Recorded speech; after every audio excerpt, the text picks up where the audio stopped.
বলিউডের আকাশ কালো ঘন মেঘ যেন কাটছে না। এবার স্বামীকে হারালেন কাপুর বাড়ির বড় মেয়ে কারিশমা কাপুর। স্বামীর বিয়োগে অশ্রুসিক্ত লোলর। স্বামীর মৃত্যুতে জটিল সমীকরণে পড়েছেন অভিনেত্রী ও তার দুই মেয়ে। কোটিপতি স্বামী সঞ্জয় কাপুরের মৃত্যুর পর থেকেই প্রশ্ন উঠেছে কে হচ্ছেন তার উত্তরসূরি।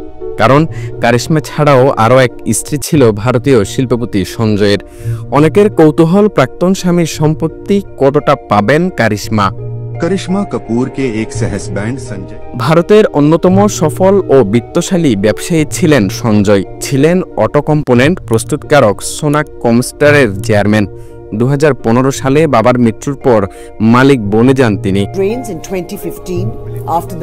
আমেরিকা ভিত্তিক ব্যবসায়ী ম্যাগাজিন ফরবেস বলছে সঞ্জয়ের মোট সম্পত্তির পরিমাণ 1.2 বিলিয়ন মার্কিন ডলার, যা বাংলাদেশি টাকায় প্রায় 1,500 কোটি টাকা।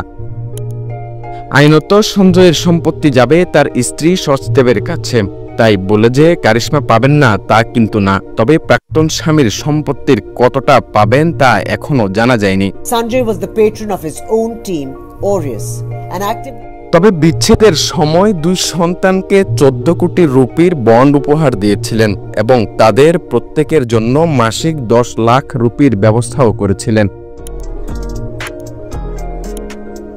বলিউড পাড়ায় খুব জোরে সোরে চর্চা হয় টাকার কারণেই সঞ্জয়কে বিয়ে করেছিলেন কারিশমা। তবে সে বিষয়ে কখনো কথা বলেননি শিল্পপতি সঞ্জয়। এছাড়াও ভারতীয় কিছু গণমাধ্যমে ঢালাওভাবে প্রচার হয়েছিল সংসার টিকিয়ে রাখতে এবং সঞ্জয়ের সম্পদের মালিক হতে অন্য পুরুষের সাথে রাত কাটাতে হয়েছিল কাপুর কন্যার। নিজেকে অন্যের কাছে সঁপে দিতেও মানসিক নির্যাতনের অভিযোগ তুলে সঞ্জয়ের ঘাড় ছাড়েন কারিশমা।